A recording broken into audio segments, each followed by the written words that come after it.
সাদাত হাসান মান্টো, যাকে লেখক সমাজ গালিবের পরিণত হিসেবে গণ্য করেছেন।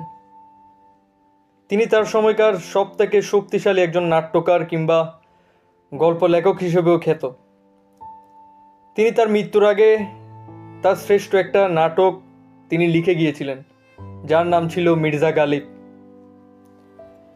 তিনি তার মৃত্যুর আগে তার সমাধি ফলক তিনি নিজেই লিখে গিয়েছিলেন, যেখানে লেখা ছিল এমন: এ ফলক সাদাত হাসান মান্টোর সমাধির, যে এখনো মনে করে যে তার নাম জগতের ফলকে ভুল করে লেখা অক্ষর ছিল না। এই সমাধি ফলকটা আসলে মূলত মির্জা গালিবের একটা শায়রি থেকে অনুপ্রাণিত হয়ে লিখেছিলেন সাদাত হাসান মান্টো। যে মূল শায়রিটা ছিল মির্জা গালিবের তা হলো: হে খোদা, জগৎ আমাকে মুছে ফেলতে চায় কেন? হে খোদা, জগৎ আমাকে মুছে ফেলতে চায় কেন?